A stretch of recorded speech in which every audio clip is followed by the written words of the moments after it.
আসসালামু আলাইকুম, কি অবস্থা ব্যাচেলর পোলাপাইন, কেমন আছো? তোমাদের কাছে আমার একটা রিকোয়েস্ট থাকবে, বুঝছো?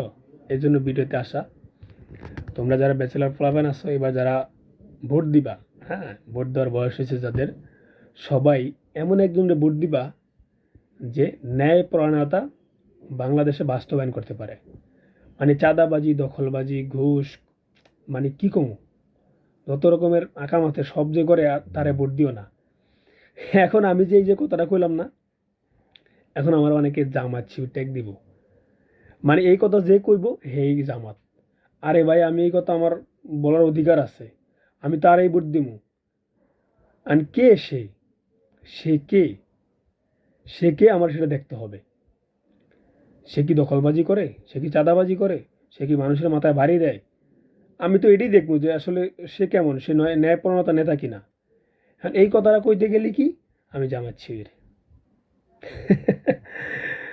এই যে, হ্যাঁ, একটা তো কথাই আছে, দাগ থেকে যদি ভালো কিছু হয় তাহলে তো দাগই ভালো, তাই না? তো এই কথা যারা বলে তাদেরকে শুভকামনা।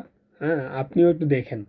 আপনার একটা বোর্ডের কারণে, আপনার একটা বোর্ডের কারণে এমন কেউ রে, মানে এমন কেউ রে নিয়ে আইসেন না যে মনে করেন যে এক সময় আপনার পিছে আপনার ক্ষতির কারণ হয়, বুঝছেন?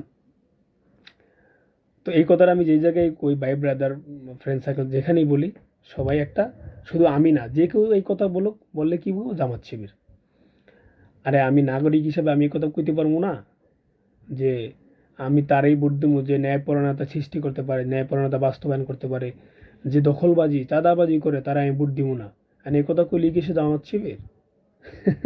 এটা কেমন লজিক ভাই? এতটুকুই আজকে। আরেকদিন কথা হবে অন্য কোনো টপিকে। আল্লাহ হাফেজ।